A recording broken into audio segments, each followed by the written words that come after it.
Can you believe what's going on out there? This is incredible. About 40 times an hour, somebody stands up somewhere and calls this great republic a democracy. About 40 times an hour.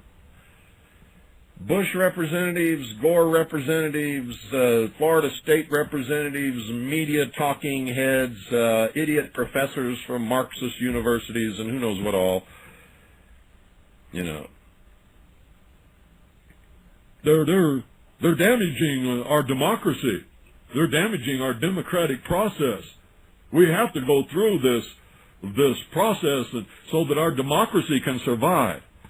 Gag me. How did they live so long without ever hearing the Pledge of Allegiance? You know, the one that says, to the republic for which it stands. To the republic for which it stands. And of course, they're all, you know, pretty prominent people, right? They've been around for a while. Many of them have served in government positions. And they all have taken oaths at one time in their life or other to protect and defend the Constitution for the United States of America against all enemies, foreign and domestic. Well, you know, when they talk like that, they turn out to be one of the enemies they're supposed to be protecting it from. In Article 4, Section 4. Article 4, Section 4, ladies and gentlemen. The United States shall guarantee to every state in this union a republican form of government. And every time I hear them, I just want to take up my copy of the Constitution, just smack them in the mouth with it, just as hard as I can. You know, stick it halfway down their throat. You know, they might be curious as to what it is that's lodged in their throat, and when they pull it out, they might be tempted to read it. That's the whole theory behind the urge that I have. Of course, I would never do such a thing, but I sure feel like it. Oh boy, do I feel like it. This is what a disgusting debacle that's going on here. And they keep referring to, get this, folks, they don't even understand what's happening there. Here's what they say. I've heard it at least 20 times today from a whole bunch of different people. Oh, Professor so-and-so, can you believe that the vote of 275 million people all across this nation has boiled down to just a 259 vote difference? That's a bold-faced lie.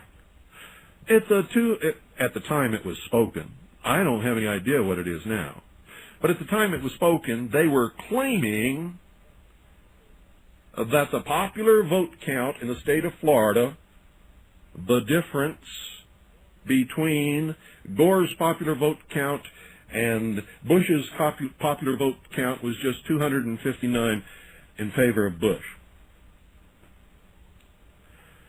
And they were trying to say that that was the total difference, the only difference between the votes of both of them, of the whole nation. Disgusting. And they keep repeating themselves over and over and over again ad nauseum until you're just sick of seeing the stuff and hearing it. And believe me, folks, if I didn't have to do these broadcasts, if I wasn't engaged in the great education of America that I'm set myself to try to do years ago, I wouldn't have listened to this stuff for longer than 5 minutes. It's just absolutely demoralizing and sickening, and the media, it is the media that is feeding this frenzy of democracy, which, of course, really means socialism. This whole thing is targeted at the Constitution for the United States of America. It is designed to destroy the Republic by taking another big chunk out of it, out of its checks and balances, out of its integrity, out of its greatness, and it's absolutely disgusting. I can't stand it. And not only that, but all the networks are lying to us again. I mean, just boldfaced giving us rumors. All day long, they've been telling us that they've been giving us these numbers from these counties, and people think that these are the official certified numbers of the state of Florida, and they're not. They're rumors. Rumors. You see, I happened to be watching today when it was 53 counties out of 67 counties reporting Bush had 900 and something votes, and Gore had, 900 and something votes ahead, and Gore was losing. Well, at 5:10 p.m. this afternoon, the Secretary of State of the state of Florida, long after this 53 counties supposedly reported to the networks, held a press conference. That was at 5:10 p.m. And she said that at that time, when all the networks were reporting 62 counties, the official vote, which again, is just rumor, it's all bullshit, the Secretary of State of the state of Florida said at 5:10 p.m., while all of the networks, BSNBC, CNN, NBC, ABC, all of them, CNN, were reporting 62 counties were in, and the difference between the vote count was only something like 305. Here's what she said. She said, as of this moment, 5:10 p.m., only 53 counties have officially reported their recount to the Office of the Secretary of State out of 67 counties. And here is the results so far. The candidate, George W. Bush, is ahead of Al Gore by 1,784 votes. Got that, sheeple? All day the network's been lying to us again. 1,784 votes is exactly the number of votes that George Bush was ahead on Tuesday when the count became official from the state of Florida. So while all these lying networks, all these talking, brainless, witless heads are endlessly spouting their democracy bullshit, telling us hours before this, when they said 53 counties had reported their official results, that George W. Bush was only ahead by 900 and something votes. And at the time that the Secretary of State of the state of Florida made her announcement at 5:10 p.m. this evening, they were saying that 62 counties had reported their results, and the difference was only 305 votes in Bush's favor and dwindling fast. That was at 5:10 p.m. The same time when the Secretary of State of the state of Florida said this, at this moment, only 53 counties have reported their official results to the Office of the Secretary of State. That's 5:10 p.m. my time, folks. Out of 67 total counties, George Bush leads with 1,784 votes. When are you going to stop listening to these people? They're the biggest liars on the face of this earth. And you know why they're all wrong? And you know why they're all reporting the same numbers all at the same time? Because they don't send out reporters to do all of these things anymore. They have what they call correspondents in the field. And they may only have one or two correspondents anywhere in the field because that's all they can afford to pay them these days because they got to make big profits from their news divisions. So they get all of their statistics and all of the other stories and all of this other stuff from Associated Press, and every single one of them are getting these numbers from Associated Press. Remember Associated Press? Remember AP? Remember the Oklahoma City bombing? Remember the first casualty figures from the Oklahoma City bombing that AP let out to the world were the exact same casualty figures of the Branch Davidians?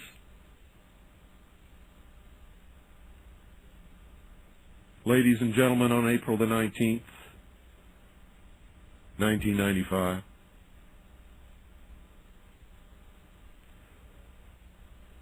Remember that? When they said 86 people were dead and 17 children? You know why they did it? They were propagandizing the American people, trying to equate the Oklahoma City bombing with the Waco massacre. They blatantly lied, and they're lying now. They've always lied. They lied about what was going on at Waco. Over and over and over and over and over. AP is the worst. There's two that are the worst places to get your news from. The very worst. All of them are bad. All of them are bad, but these two are the very worst. Associated Press and ABC News. Those are the worst in the world. Associated Press and ABC News. They've been caught in more lies than anybody else that does the news, and they're all liars. All of them. And MSNBC has a new name.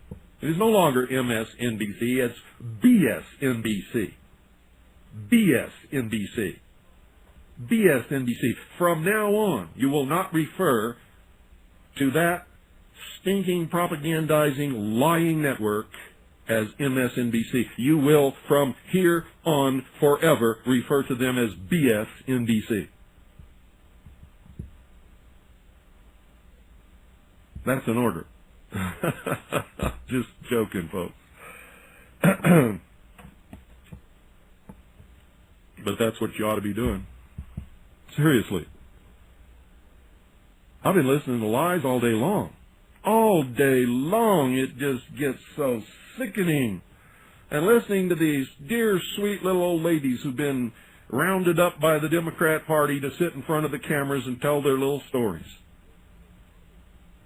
They're people's mothers and grandmothers and aunts. And they're just as sweet as could be, and if you knew them, you'd probably just love them to death, no matter who the hell they are. But they're senior citizens. We all know what happens when you begin to get old, and it's going to happen to all of us. You don't think as quickly or as accurately, nor are you as thorough in what you do. I have some of these little old ladies in my family. I know some of these little old ladies. I love them to death. But you got to help them out on some things. And things get confusing to them. And when they could program a VCR maybe 20 years ago or 15 years ago, or maybe even 10 years ago, they can't do it now. And yeah, ballots confuse them.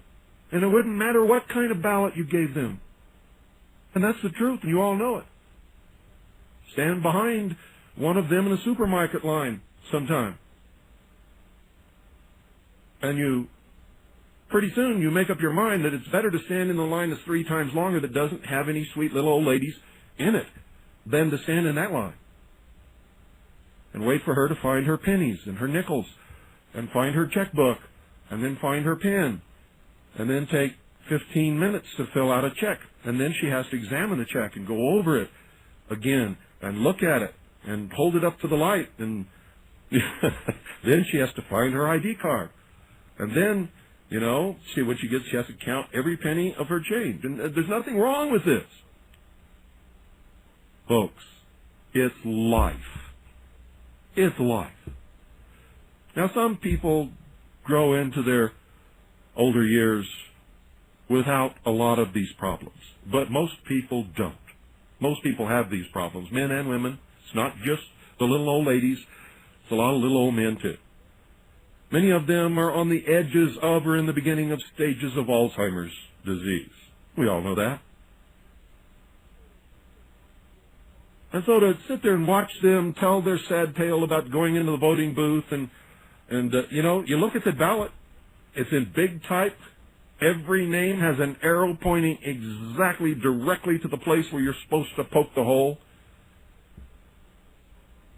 And you listen to their tale of woe, how they got so confused and couldn't find the arrow and didn't know where to poke, so they poked one hole, and then they figured they made a mistake. So instead of taking their ballot over to the person and saying, I screwed up my ballot, can I have another one? Which is okay, you can do that. They don't want to embarrass themselves, so they poke another hole and invalidate their ballot. And then they go out and they're holding it so nobody can see. They poke 2 holes in the ballot and they stick it in the box and walk away so nobody has to know about it. And then after the candidate loses and the Democrat Party makes a big deal out of it, and all of the precinct wardens and all of the Democrat officials go around, trying to stir up trouble and find out if there were any irregularities, they find these little old ladies and little old men and get them to come forward and tell their story of woe. I feel sorry for them because they're being used. And I know absolutely that they're being used, ladies and gentlemen, because in the last election in 1996, there wasn't even near the turnout that there was in this election. In this election, there were 19,000 ballots that were disqualified because the people who filled them out poked 2 holes in them and voted for 2 different people for the same office. That is against the law. It automatically renders a ballot no good. Now, I'm not picking on Democrats because I don't want George Bush in there either. You got to understand that. I'm just interested in the truth, and this is the truth. 19,000 this time.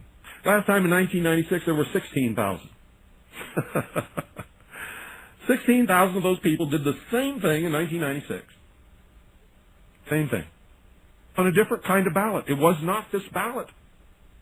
Different kind of ballot. So this is all bullshit. And they're using these people.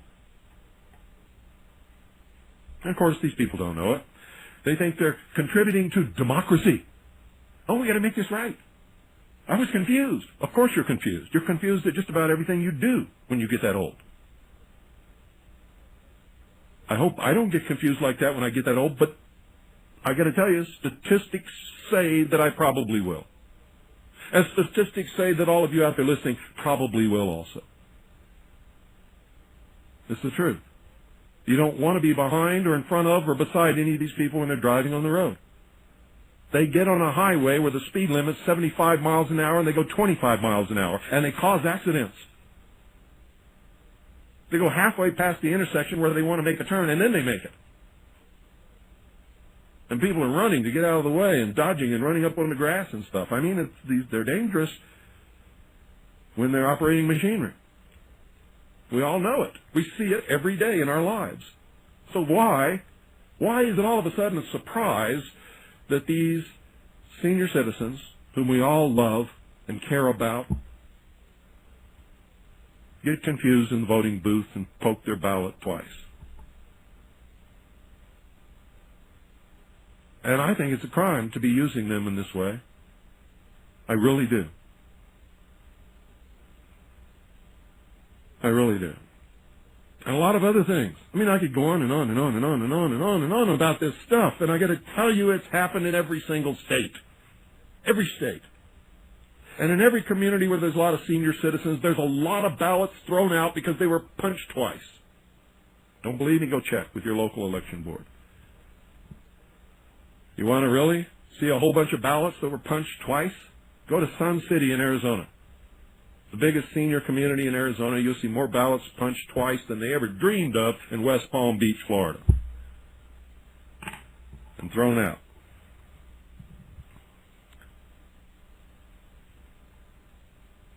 A little Colombian coffee here, folks.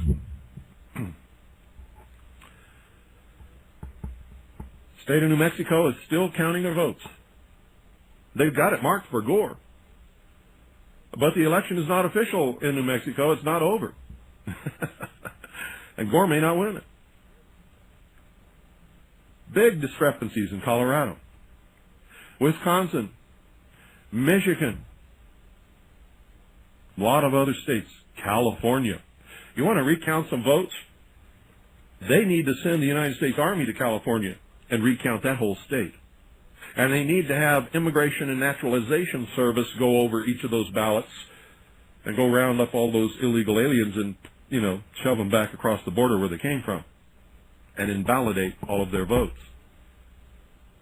I mean, if you want to really get down and dirty, let's do a recount in every state, but along with the recount, let's validate the registration and citizenship of every person who voted, and let's make sure that they're still alive.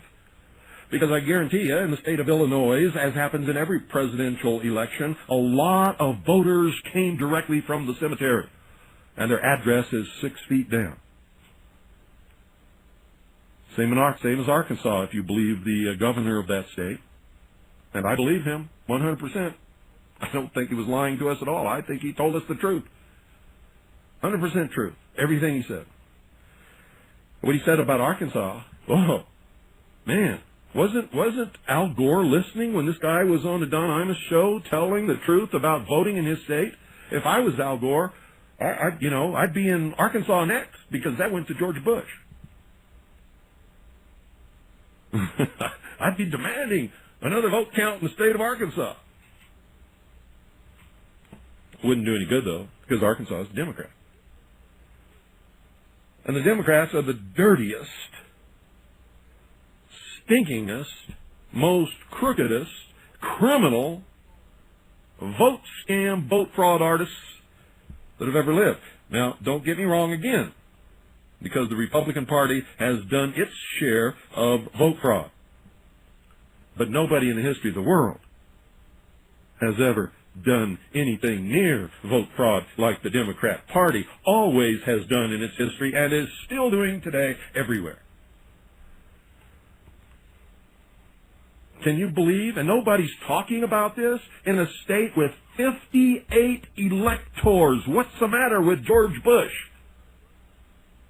Has George Bush got a brain?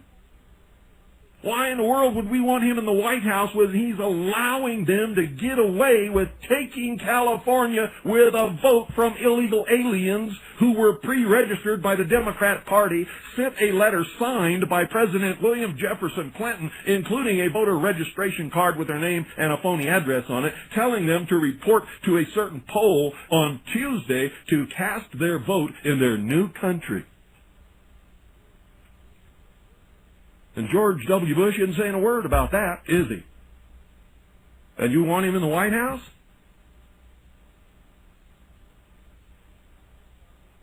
In my estimation, California ought to be under martial law right now. Because of that little stunt. And all of the officials of the Democrat Party and William Jefferson Clinton for allowing his name to be put on the bottom of that letter ought to be in prison right now. Right this minute. You think that's ever going to happen? No. Because this whole thing is a sham. It's a scam. It's orchestrated. And George Bush don't give a damn about the 58 electoral votes in California, because that's not what this election is all about. It's about destroying the checks and balances and the constitutional protections of this country and the electoral process. It's to destroy the Electoral College. It's to institute in this country real democracy, something the Founding Fathers were scared to death of.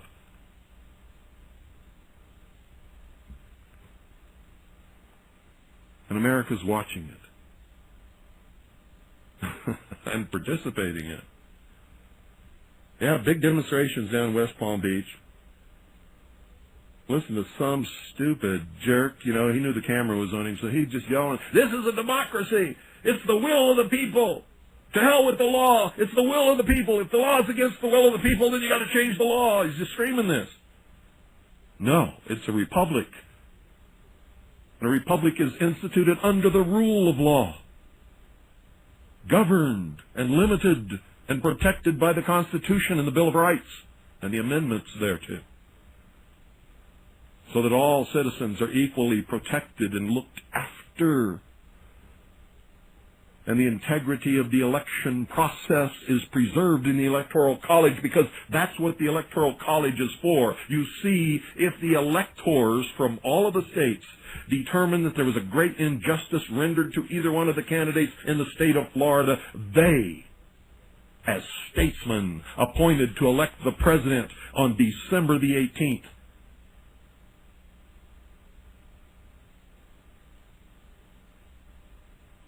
will do the right thing. That's what they're for. You see, the people do not and never have in this country ever voted for the president or the vice president. They're voting for electors. That's another thing that makes me so sad, watching these poor people down in Florida saying, I was denied the right to vote because I punched the ballot twice because I was confused.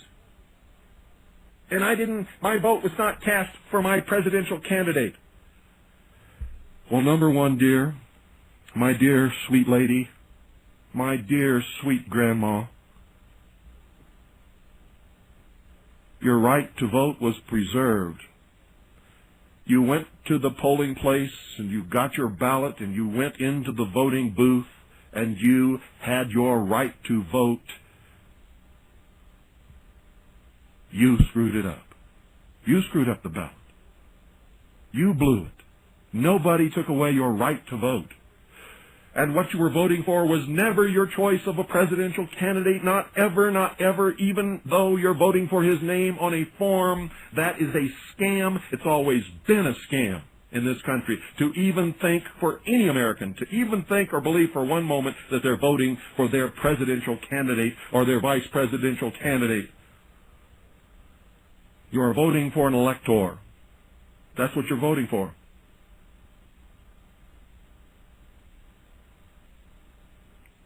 So, my dear, I'm sorry, but I have to be the one to tell you this. And it may hurt your feelings because as a senior citizen, in your sunset years, it's pretty hard to learn that you've been lied to all your life and you're going to resist it. You're not going to even want to hear it. And you're going to rant and rail against me or anyone else who tries to tell you the truth about what's really happening. And it will make you cry, and you'll go home and you'll be angry for days.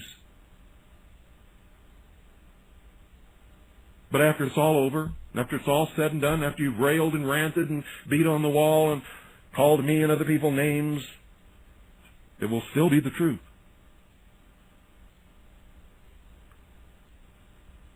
It will still be the truth. And no matter how much you may think it's a bad truth, it's a good truth.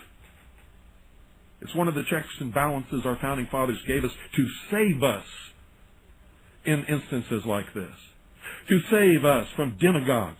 To save us from the mob.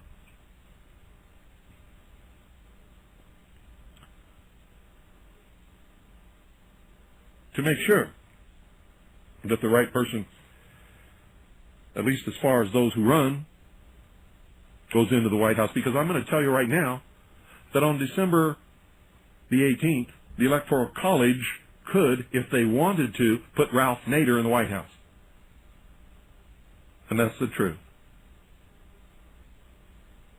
And even this listening audience didn't believe any of this. I remember the first night that I came on the radio and started telling you the truth about the Electoral College, and call after call after call after caller called me a liar. And there are still people left over from those broadcasts still sending me letters and still calling me a liar, telling me that the electors must vote absolutely for whoever was elected in their district or their state by the popular vote. Now, the experts have been on the television networks all day today and all day yesterday, and they've been telling you the truth. They don't have to. They don't have to. You see, the only participation of the state in the electoral process is the state gets to choose the electors any way they wish. It is a function of the legislature of the state that is appointing the electors. Once the state appoints the elector, it is federal jurisdiction. The state has nothing to say or do about any of it. It's constitutionally mandated according to the Constitution for the United States and the amendments that have affected the electoral process, and they can vote any damn way they choose for anybody that they choose who has qualified and run to be the President of the United States of America. And I'm not so sure that they couldn't reach out and choose somebody who didn't even run as long as they qualified or met the qualifications outlined in the Constitution that the President must fulfill in order to become president. It's never happened. But I'm not so sure that it couldn't, because I can't find anywhere in the Constitution where it's prohibited at all. And if it's not prohibited, it can be done. Isn't this amazing? My good friend Jeffrey, who's been a dear listener and a dear friend for years, and I still consider him to be a dear friend, is still fighting this battle, trying to make me believe that the electors must vote for the popular vote in their state. It's not true. Not true at all. And he's not the only one. Not the only one. Jeffrey's problem is that he is seeing impaired, which is just another politically correct way of saying that he's blind. And so he can't pick up the Constitution and read it for himself. He must ask other people what it says.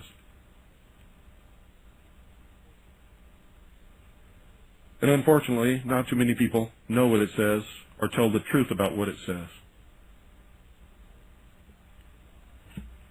All of you who have good eyes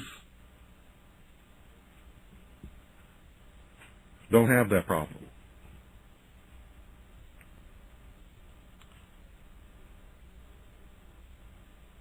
And I still know that most of the listeners to this broadcast still do not have their own copy of the Constitution, although you should. I've been railing at you for years to get a copy of the Constitution. The Constitution defines the nation. Bill Clinton is not the nation. Washington, D.C. is not the nation. The nation is not some weird geographic boundary. I used to see these bumper stickers back during the Vietnam era that said, "My country, love it or leave it." It's not a geographic boundary that you can love or leave. It's a set of principles and ideals enshrined in three basic documents. The Declaration of Independence, also known as the Unanimous Declaration of the 13 Colonies. The Articles of Confederation, and the Constitution for the United States of America, which includes, ladies and gentlemen, the Bill of Rights. The Bill of Rights are not separate from the Constitution. The founders would not adopt nor accept the Constitution for the United States of America and would not ratify it until the Bill of Rights were pinned and included as an integral part of that document. So when you refer to the Constitution for the United States of America and the Bill of Rights as two separate documents, you are flagellating yourself. You are making a big mistake. They are not. They are one document. And unless I open the phones, don't call. It's always been my rule. And while I'm on that subject, folks, there's only one time when you're justified in calling me, and that's between 12 noon my time and 5 p.m. my time, Monday through Friday. I've said this over and over and over and over again. If you call me before noon, unless it's a real emergency, I'm going to be rude and I'm going to hang up on you.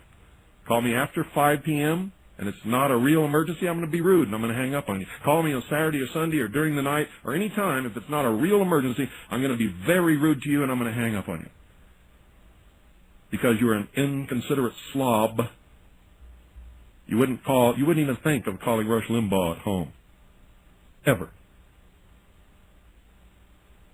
Or Larry King. Or G. Gordon Liddy. Or anybody else.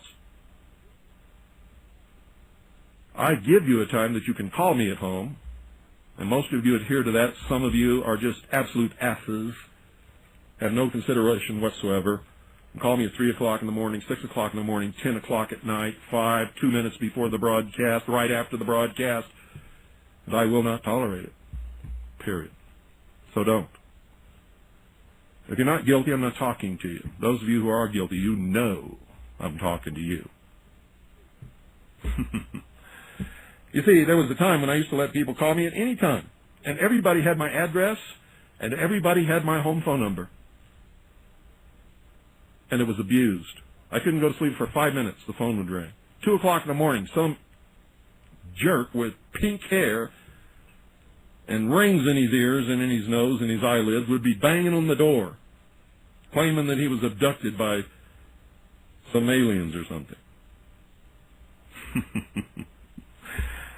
And so one day I just got sick of that crap, and I said, no more. No more. We're going to open the phones now. Now you can call. Now we'll talk about, and let's keep it to the election, folks. 520-333-4578 is the number. Good evening, you're on the air. Hi, Mr. Cooper. Hello. You're a fan of Backwoods Magazine? Backwoods Home Magazine. Yeah, Backwoods Home Magazine. Yes. There's an article in there by John Silveria on the coming American dictatorship, and I think that's something that your audience out there should look up and read. It's a very good article. Well, if they want to be self-sufficient and live through the hard times that are going to come, regardless if they come tomorrow or they don't come for another 8 or 9 or 12 years, they should be reading Backwoods Home Magazine anyway. Well, I was at a power breakfast here for businessmen here in the Houston area. Power breakfast. Yeah, when I was a corporate executive, I remember those well. Yeah, all Wear your blue stuff. blazer with the. You had to have always more than 3 gold buttons on the sleeve, because 3 gold buttons is common working class. You had to have 4, 5, or 6 gold buttons. Right. And of course that. You were part of the fascist. Yeah, you had to have your red or burgundy tie and your beautiful button-down shirt and your wingtips and your nice beautiful wool gray slacks and. Yeah, I remember. I remember those power about the election and everything. Yeah. I'm over there talking to my end of the table with different guys, and one fellow leans over and he told me that I was completely out of my mind, and I stood up and I banged my glass and I started to tell him what you've been talking about tonight. Uh-huh. And people started telling me that I was wrong, and I said, look, I've got $1,000 in my pocket in cash right now, and I'll bet anybody here that I'm right and that you're wrong. In fact, I'll put all my possessions up, and all you have to do is prove me wrong. And not one of those men would take that challenge up. Oh, then you became the most powerful man at the meeting at that moment. Not one of them. That's when you became the most powerful man at that meeting at that moment. And they all showed themselves for what they are. Exactly. And I said, y'all are just a bunch of boys. And that was, and I sat down and I finished my breakfast and I left. Yeah. I didn't have any, I won't go back to this again. And that is the condition Why not? You of should. leadership in our country. Why? People No. Huh? That's the wrong idea. You should go back. You should go to maybe the... I will go back. Well, listen to me now. You should go to the next meeting and take a copy of the Constitution for every single one of them and highlight with the yellow highliner all of the pertinent points that prove what you told them the last time. Okay, well, I will do that. And do that. And say, I'll go over a quick copy and do that tomorrow. Yeah, say, I'm your friend, and this is for your That's education, and you'll be a better man if you read it. And so you remember I called a couple of weeks ago and I said that I thought that they were going to even up this thing and make a big shebang out of it, with the intent of calling for, I said a constitutional convention. And of course, remember, you reminded us about speculation. Yeah. Say if we were speculating, and that's good. Yeah. And there will not be a constitutional convention. No, it was an amendment. There will be amendments, yes. An amendment to this. And that has been the whole exercise. You're right. All this crap that's going on. You're absolutely correct. And what's interesting? I've read articles from everywhere you can imagine from around the country over the last year, and they have been working up toward this little by little. So you know what? It is a conspiracy in concert by both parties. Absolutely, and I knew that this was coming, and I knew that there was a big clash coming months ago when they first started talking about, guess what, the Electoral College, which they had never discussed in the history of any election that's ever occurred in this country in my entire life. And you're right. I've watched the election process going all the way back. I can remember back during the Carter administration. And never one time did they ever bring up the Electoral College until this election. Nope. They always announced the winner by popular vote. And it was always the popular vote. It was always the big scam of the popular vote. Well, y'all remember out there to get that article, The Coming American Dictatorship. I think that the article is very well rounded in where this is going. I mean, he makes a remark about, everybody wants less taxes and less government, and we vote the same people back into office every year. Everybody wants whatever they can get from whoever they can get it from. We have turned into a nation of materialistic, greedy bastards, and that's the truth. We've turned into a bunch of materialistic masochists. Well, in my book, that's the same as a greedy bastard. Anyway, I got to let you go. Thanks for calling. 520-333-4578 is the number. I'll be taking your calls for the rest of the hour. Good evening. You're on the air. Hey, Bill. This is Bill in North Carolina. Howdy. Wanted to point out a couple of things to you. Sure. I saw on CBS News, I've noticed one word that has always been linked with the word electoral college. That word is antiquated. Have you noticed that? Yes. You'll see that in my article on the website. I also use the word antiquated, referring to what you just said. Well, there's one thing here that you were talking about, the popular vote being cast in New Mexico, not complete. Yeah. CBS News reported tonight that the popular vote will not be finished until Thanksgiving in Oregon. So there's another one there that we can look forward to. Yep. And there's a lot of absentee ballots for Oregon too, and I'm not talking about the ones that the citizens mail in. I'm talking about ones from out of the country. Yeah. They were saying the problem there was that people were not actually mailing them in; that they were just simply turning them in late. They showed a visual of the. Well, what do you expect? What do you expect from a bunch of hippies? Well, you know. So here's now, I don't mean that about everybody in the state of Oregon, but I got to tell you, a lot of what we used to call hippies are now living in Oregon. I got to tell you that's true. Well, you know, the electoral college, the people that are voting, is that or is that not a secret ballot? Well, it's a secret ballot when they vote, but it's made public because they have to present it to the Congress. Okay. Well, Dan Rather on CBS News tonight said that in the history of this nation there have only been 7 electors that have swayed in history, and never has it affected the outcome. That's not true. Well, it isn't true. It absolutely is not true, because it did affect the outcome at least twice that I'm aware of. The elections of 1876 and 1888. That's absolutely correct. And did you hear that the NAACP had written to Janet Reno asking for U.S. Marshals down in Florida? I thought that was pretty good. Well, I sent them to Florida. They better not come up here. Yeah. Hey, I'll tell you that right now. One more quick thing, and I'll let somebody else get in there. Did you hear today that Danforth had absolved all the guys about Waco? The what now? Danforth, you know, he was leading up the Waco investigation. Well, that wasn't. He did that months ago. Okay, well, they had a piece in USA today. And now they filed charges against one of the members of the Justice Department that blew the whistle on him. Yes, Bill Johnston is his name. Yep, they're going to prosecute him. Can you believe that? It's unbelievable. But, you know, this whole thing about democracy has really got me upset, and has had me upset for several weeks now before the election. It's okay. Madame Defarge is knitting furiously. Furiously. Well, you know, it amazes me, Bill. I stand there with the Constitution literally in my hand, open to Article 4, Section 4, and I tell these people, I say, your vote doesn't matter. We don't have a democracy. That's right. And I swear to God, it'll get you a fist fight just about every time. That's because they're stupid. And they're thinking you're stupid when it's them that's stupid. They've never even checked. They take what they hear as being truth. It's amazing to me. I don't know if we're all going to wake up in time or not. Well, we're not. I've told you that already. It's going to be a civil war in this country. It's gone past the point that there's ever going to be, or ever can be, or you can even think of having a political resolution to what's going on.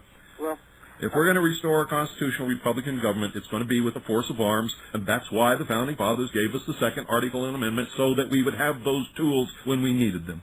Yeah, well, I certainly hope you have a good evening. I got guns to clean. Thanks. Talk to you later. Thanks for calling. Sure. 520-333-4578 is the number.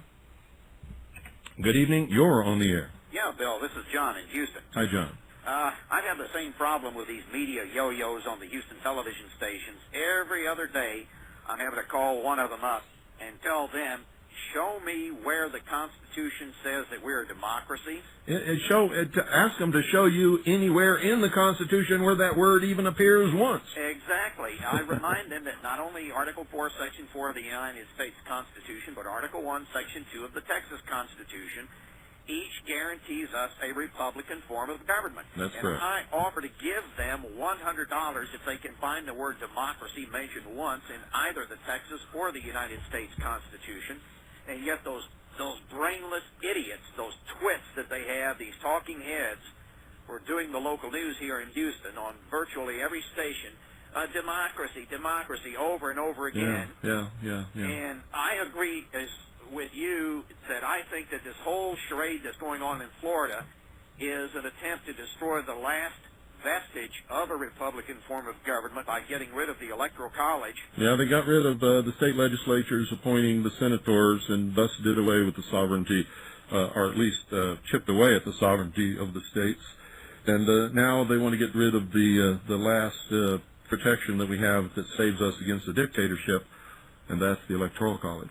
You bet. And another thing is that I want to tell people that anyone who's ever watched Jay Leno, in spite of all of his faults, he had a really good thing on a couple of nights ago. If you want to know why so many people are so brain dead to vote for the likes of Al Gore, Jay Leno went to one of the colleges in the country. I forgot where he said it was, but he actually, you could see him there. This was not a gag or a routine. Yeah, I know. He does it all the time. He goes out in the street and Yeah. asks people questions. And he went to this college and asked a number of different college students questions like, who attacked us at Pearl Harbor? Well, the young lady didn't know. Yeah. He asked the young man, well, when was the Civil War fought? Well, he didn't know. He thought first the 1840s and then the 1880s. No, you dumbass. It was 1861. Yeah, I know, but let's not get off on a tangent on this, okay? Yeah. We're talking So about the basically, election, not Jay Reno. One Leno. particular question after another about civics and history and things like that.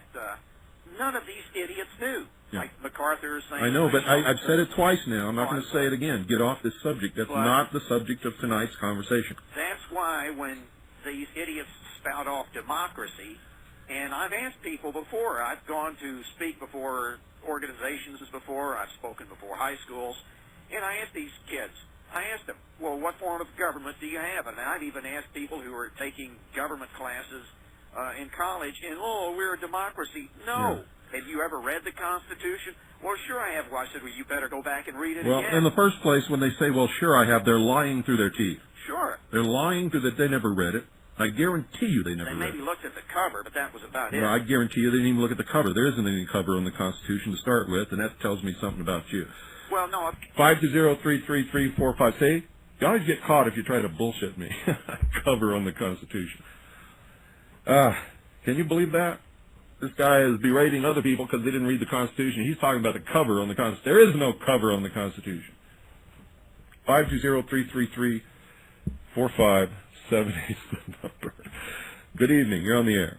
Bill, this is Wayne from North Carolina. I was feeling a little bad last night. I feel good tonight, so I feel like talking. The one thing, I've had all my other thunder stolen by you and other callers, but you know what tonight we're doing that I don't think anybody's said? We're demonstrating to the world that our system of transition of power is just laying in flames in front of everybody tonight all around the world, and I think it's absolutely disgusting. Well, it is disgusting. They're all watching us. It is disgusting, but this is not our system of transition. But you know what I mean. We I'm look telling like you, fools around the world. Here's what happens. Florida doesn't mean dip. The No, electoral, it doesn't. the electoral college is going to meet on December the 18th with or without Florida's electors, and they're going to elect a president. Okay. So all that's going on down there is all bullshit. The electoral college is going to meet. Listen to me, folks. They're going to meet on December the 18th with or without the electors from the state of Florida, as I didn't required know that, by the Bill. I really Constitution. didn't Hey, know that. don't interrupt me on my own show, okay? Sorry. As required by the Constitution for the United States of America and the United States Code. And they're going to elect a president, with or without the electors from the state of Florida. Now you And can I talk. apologize for interrupting, Mr. Cooper. Go I ahead. just, Remember, this is my broadcast, not oh, yours. absolutely. And I love it. I'm just kind of embarrassed for us tonight around the world as folks watch this stuff. That was my main point for calling in, and you're absolutely correct, though, by the way. That's all I had, Bill, Well, and you have a good evening. Thank you for your call. Thank you. 520-333-4578 is the number. Remember, folks, when you call, you're a guest on my Free Speech Radio. It's not yours. Good evening. You're on the air. Good evening, sir. A report, if you will allow me. I was coming home this evening and listening to a local AM radio station in Mobile, Alabama, so that any of your listeners that are interested can call and check out what I'm about to tell you. Okay. I consider what I heard to probably be a trial balloon and was quite surprised because in this part of the country, you don't generally hear the kind of information that you're trying to get out to the listeners. The local talk show host was even somewhat surprised himself, and I loved every minute of it because it sort of woke people up. This is the gist of the story. You will help me if you recognize the name of the institute that the gentleman on the other end of the phone represented. It was the Jimmy Carter and the South African leader Institute for Peace, blah, blah, blah. Mm-hmm. And the giveaway was that he described his organization as being fellow travelers. Yeah, that's communist. Absolutely. And, well, it was a beautiful little flag, and I appreciate you for educating us to how to catch on to the lingo and phrases that they use. Anyway, to get to the punchline on this, the gentleman was quite comfortable in trying to get our local good old boy radio host comfortable with the idea that what they needed to do in South Florida, and he was quite serious, was send in United Nations troops to secure democracy. Yeah. Well, I thought about it for a few minutes and said, he's got to be BSing. Let's stick with it and see if he can convince my local good old boys. Well, this is hunting and fishing country. If they send United Nations troops anywhere in the United States, I will be loaded up with all my combat gear, and I will be on the way to kill those bastards as soon as I get close enough to shoot them. That was the gist of the several local calls, at least from southern Alabama, was that, idiot, if you think you're going to send those boys down there, you're going to have some dead boys with blue helmets on their head. Lots of dead boys with blue helmets on their head. The gentleman eventually hung up because he was trying to catch a plane to hurry up and get to South Florida. Whether or not... You better catch a plane out of the country. Exactly, but I felt like in light of where I am and relative to the kind of information that makes it out in this market, that may have in fact been a trial balloon. I hope your listeners will enjoy checking me out on this one, because if the guy that did the show answers the phone, he'll give them an earful, and that's all I have. Okay, thanks for calling. Good night, sir. And that's it, folks, for another amazing episode of The Hour of the Time, the last bastion of free speech and truth in probably the whole world. And I, William Cooper, sitting behind this microphone, the most dangerous radio host in America, and probably the last free man existing upon the face of this earth. Good night. God bless each and every single one of you. Good night, Annie, Pooh, and Allison. I love you.